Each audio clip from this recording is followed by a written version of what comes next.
Toksisitas arsenik oleh Siti Nurhofifah. Sumber dari toksikan. Arsenik atau arsen merupakan salah satu unsur kimia metaloid golongan 5A dengan nomor atom 33. Pelepasan arsenik di lingkungan adalah hasil dari aktivitas manusia dan alam. Sumber arsen ini terdiri dari emisi gunung berapi, proses erosi dan pelapukan batuan, industri cat, dan pengawetan kayu. Ketika arsenik dilepaskan ke udara oleh gunung berapi ataupun melalui pelapukan mineral dan biji yang mengandung arsenik, ataupun melalui proses komersial dan industri, yang mana akan menyebabkan lingkungan sekitarnya akan terpapar, seperti pada makanan, air, tanah, dan udara. Karena arsen merupakan suatu unsur, maka arsen tetap ada di lingkungan dan tidak memburuk. Klasifikasi arsen terdiri dari arsen anorganik dan arsen organik. Arsen anorganik dapat larut dalam air atau berbentuk gas dan dapat terpapar pada manusia.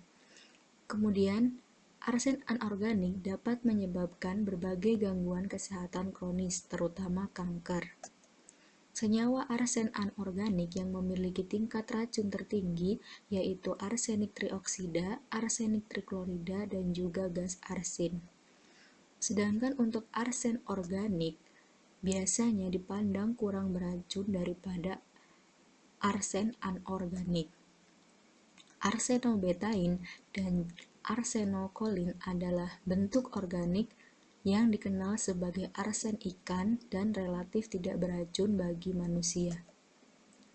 Adapun beberapa turunan metil dan fenil dari arsen yang banyak digunakan di bidang pertanian memiliki kemungkinan masalah kesehatan berdasarkan sebagian besar penelitian pada hewan.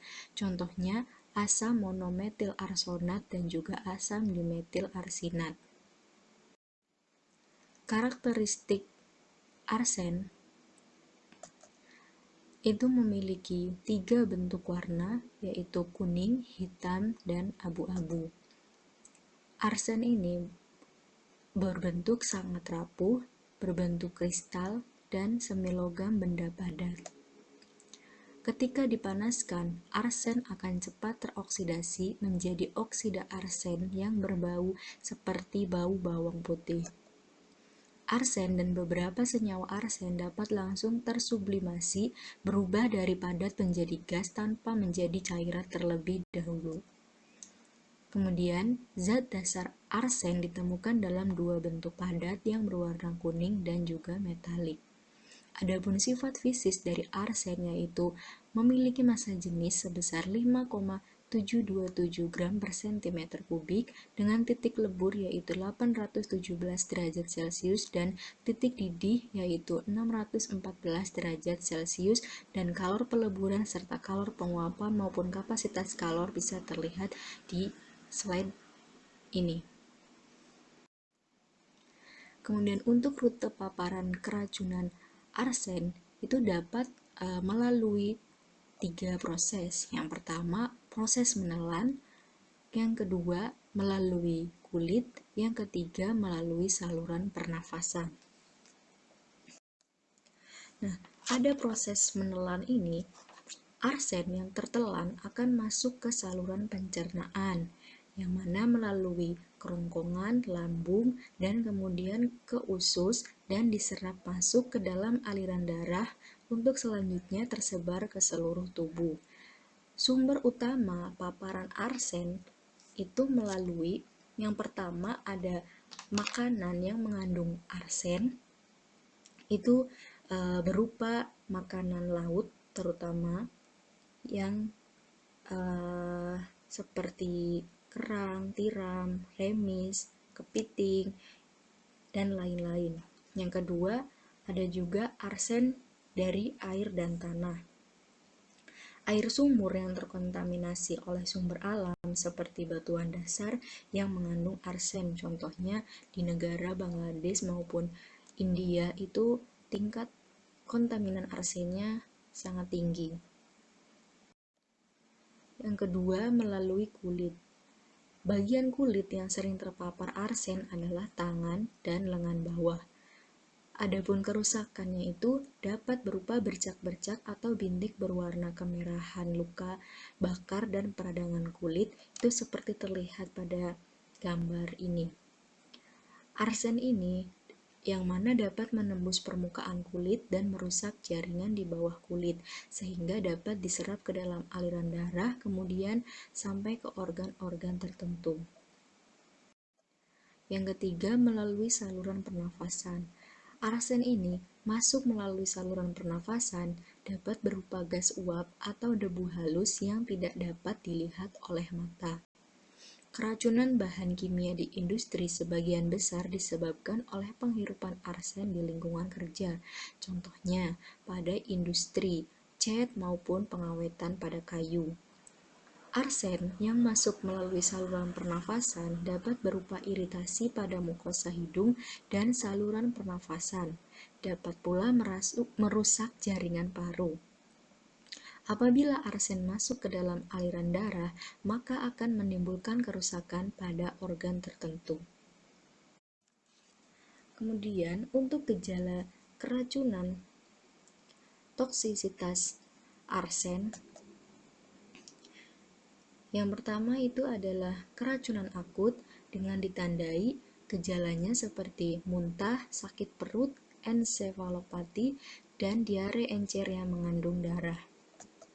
Kemudian ada keracunan kronis dengan gejalanya yaitu penebalan kulit, kulit menjadi gelap, penyakit jantung, mati rasa, dan kanker. Bahkan juga bisa menyebabkan kematian. Nah, untuk dosis akut arsen yang memasuki tubuh dalam jumlah besar sekitar 130-300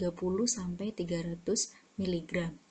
Untuk keracunan kronis itu terjadi dalam jangka waktu yang lama, minimal sekitar 2-8 minggu.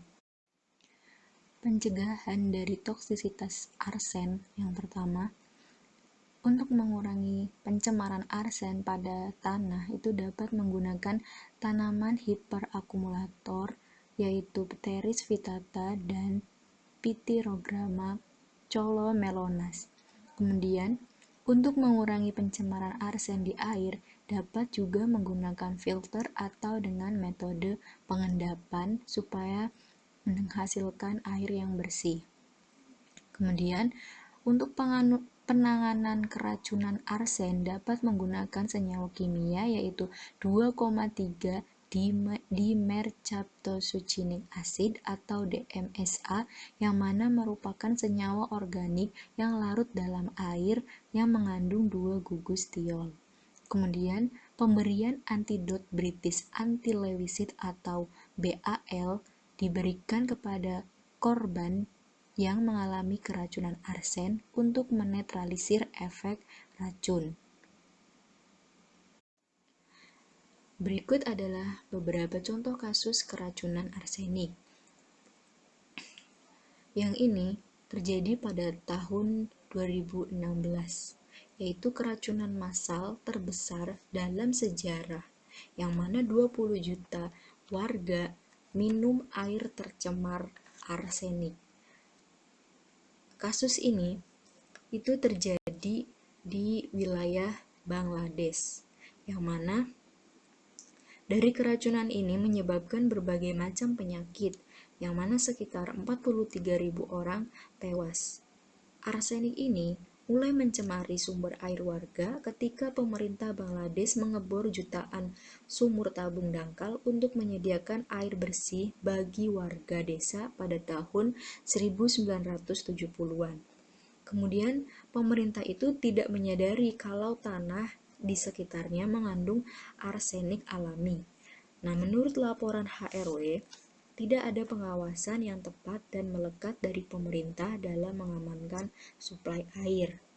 Nah, dari sini sebagian korban di Bangladesh ini itu berada di daerah pedesaan yang mana tidak memiliki akses perawatan kesehatan, sehingga dari keracunan ini menyebabkan beberapa penyakit seperti kanker hati, ginjal, kandung kemih dan kulit, dan juga penyakit jantung. Ada juga Keracunan ini menyebabkan keguguran bagi ibu hamil dan bayi yang terlahir itu dengan berat yang rendah juga memiliki cacat fisik. Kasus kedua yaitu ini terjadi di Kepulauan Mentawai, Sumatera Barat, Indonesia, yang mana banyak orang tewas mengonsumsi penyu karena mengandung arsenik. Mengonsumsi penyu ini itu merupakan suatu kebiasaan masyarakat di Kepulauan Mentawai. Adapun kasus seperti ini itu terjadi bukan hanya sekali. Kasus ini itu terjadi mulai dari tahun 2005 sampai tahun 2013. Itu juga pernah mengalami keracunan karena mengkonsumsi penyu sampai menyebabkan kematian.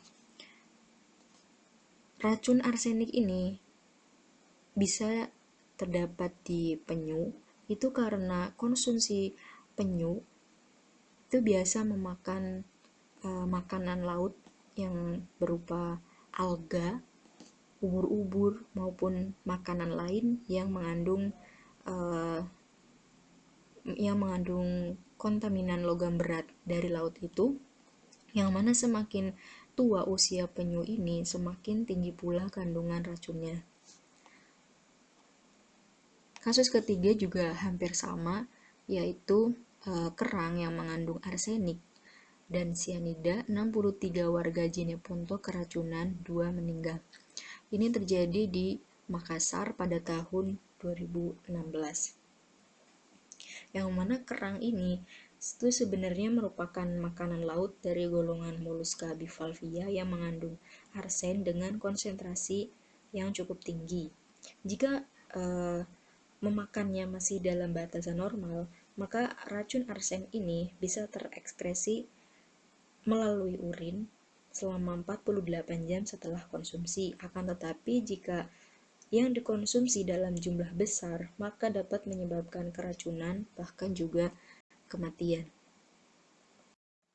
Sekian dan terima kasih. Assalamualaikum warahmatullahi wabarakatuh.